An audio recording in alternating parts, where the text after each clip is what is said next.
Venom के first part से start करते हैं। एडी एक इन्वेस्टिगेट जर्नलिस्ट है जो कंट्रोवर्शियल टॉपिक्स पर रिपोर्ट करता है। उसका करियर तब बिगड़ता है जब वो लाइफ फाउंडेशन के सीईओ कार्लटन ड्रेक पे एक रिपोर्ट करता है। ड्रेक जो कि एक बिलियनियर साइंटिस्ट है, अपना वो वाले ड्रेक नहीं, अपने क्वेश्चनेबल ह्यूमन ट्रायल्स के लिए जाने जाते हैं, बहुत ही अजीब और गरीब वाले। एडी की इसी फालतू इन्वेस्टिगेशन के चक्कर में उसकी जॉब और उसकी गर्लफ्रेंड दोनों चले जाते हैं। लाइफ फाउंडेशन के काफी एक्सपेरिमेंट रिस्की हैं क्योंकि उन्होंने alien symbiote extra terrestrial life forms जो होस्ट के साथ बॉन्ड करते हैं like venom and carnage capture कर रखे हैं। कार्लटन ड्रेक का गोल है इन सिम्बियोट्स को ह्यूमन के साथ मर्ज करके इवोल्यूशन में अगला स्टेप लेना। एडी एक सोर्स से कॉन्फिडेंशियल इंफॉर्मेशन मिलने के बाद लाइफ फाउंडेशन में घुस जाता है और एक एक्सपेरिमेंटल के दौरान एक सिम्बियोट जो वेनम के नाम से हम अपन लोग जानते ही हैं उसके साथ जाके बॉन्ड बना लेता है।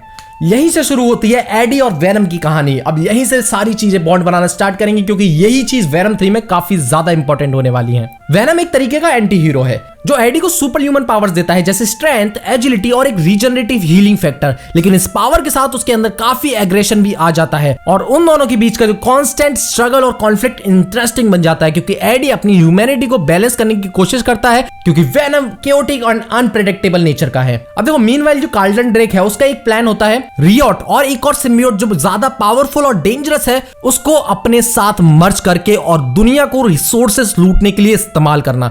और रियोट जो सिम्बियोट है उसका अल्टीमेट गोल पता है क्या है? अपने ही तरीके के और सिम्बियोट्स को लाना एंड अर्थ में ह्यूमैनिटी ऐसे खत्म कर देना जैसे कि कोई वायरस हो या फिर एक तरीके से पैरासाइट्स हो। अब फाइनल बैटल में एडी और वेनम देखो लड़ाई करते हैं मिलकर कार्लटन और रियोट के अगेंस्ट। अब देखो फाइट तो मैं क्या एक्सप्लेन करूंगा, किसने किसको गुस्सा दिया, किसने किसको लात दी, वो तो तुम देख ही लेना। अब देखो रियोट ज्यादा पावरफुल है वेनम से, बट वेनम स्टिल कैसे ना कैसे कॉम्प्रोमाइज करके उससे जीतने की पूरी कोशिश करता है। वेनम की और एडी की स्ट्रेटेजिक टीम वर्क की वजह से वो जीत तो गए पर in the end AD accept कर लेता है कि वेनम उसका हिस्सा बन चुका है और वो अब सिर्फ एक जर्नलिस्ट नहीं बल्कि एक प्रोटेक्टर भी है। फिल्म खत्म होती है पर एक बिगिनिंग स्टार्ट हो जाती है। एडी और वेनम डिसाइड करते हैं कि वो सिर्फ बैड लोगों से ही डील करेंगे, मतलब बैड लोगों को ही खाना बनाएगा अपना वेनम, क्योंकि वेनम को पसंद है हर किसी की गर्दन खाना until unless वो बुरा ना हो।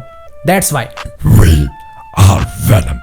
एंड नेक्स्ट पार्ट की तरफ बढ़ते हैं, Venom let there be Carnage, जो कि 2021 में आई थी। इस मूवी में एडी और वेनम की पार्टनरशिप बेटर होती जा रही है लेकिन वो दोनों आपस में कांस्टेंट कॉन्फ्लिक्ट में है। एडी अपनी जिंदगी को नॉर्मल रखने की कोशिश कर रहा होता है जबकि वेनम को कांस्टेंट एक्शन और बैड लोगों को खत्म करना पसंद है क्योंकि उसको थोड़ा बहुत तो गर्दन मिल जाती है खाने को। एंड उनका जो लव और हेट सब कुछ बताया जाता है भाई, वो बहुत ही ज्यादा हिलेरियस है। अब ये वाली स्टोरी थोड़ी इंटरेस्टिंग ट्विस्ट लेना स्टार्ट कर देती है। क्लीटस कैसिडी जो एक साइकोटिक सीरियल किलर है, एडी के इंटरव्यू के दौरान एक सिम्बियोट से बॉन्ड हो जाता है और वो कार्नेज का फॉर्म ले लेता है। इट्स मींस वो वेनम का बच्चा है। कार्नेज काफी डिफरेंट है क्योंकि वो एडी और वेनम से ज्यादा पावरफुल और अनप्रेडिक्टेबल है। क्लीटस का प्लान है टोटल डिस्ट्रक्शन और रिवेंज लेना। एंड जो क्लीटस है मतलब अपने कार्नेज का होस्ट, उसका प्लान ये है कि वो सब कुछ डिस्ट्रक्ट करना चाहता है, रिवेंज लेना चाहता है अपने भी जितने भी दुश्मन हैं और इसी फिल्म के स्टेक्स को और ज्यादा ऊपर ले जाता है। जब कार्नेज का थ्रेट बढ़ता है एडी और वेनम को अपने डिफरेंसेस भूलकर एक साथ काम करना पड़ता है क्योंकि वेनम हमेशा किसी ना किसी का सर खाना चाहता है पर एडी ऐसा नहीं करना चाहता, इसलिए उनकी डील ये है कि सिर्फ बुरे इंसान का ही सर खाएगा। अब देखो वेनम के लिए कार्नेज का सामना करना आसान नहीं होता क्योंकि कार्नेज एक ऑफस्प्रिंग है और वो बायोलॉजिकल ज्यादा पावरफुल और डेंजरस है क्योंकि सिम्बियोट्स के बच्चे सिम्बियोट से भी ज्यादा पावरफुल होते हैं। बट अभी यही चीज चल रही होती है, इसी बीच एडी और एनी के बीच, मतलब अपनी एडी की गर्लफ्रेंड के बीच भी थोड़ा ड्रामा होता है जो एडी को पर्सनल स्ट्रगल्स को और ज्यादा हाईलाइट करता है। फाइनल बैटल में जब एडी और वेनम कार्नेज और क्लीटस से लड़ते हैं स्टोरी काफी इंटेंस हो जाती है। कार्नेज का डिस्ट्रैक्शन के बावजूद एडी और वेनम अपनी टीम वर्क और डिटर्मिनेशन की वजह से जीते हैं, लेकिन इस जीत का मतलब ये नहीं है कि सिम्बियोट्स का खत्म हो गया है।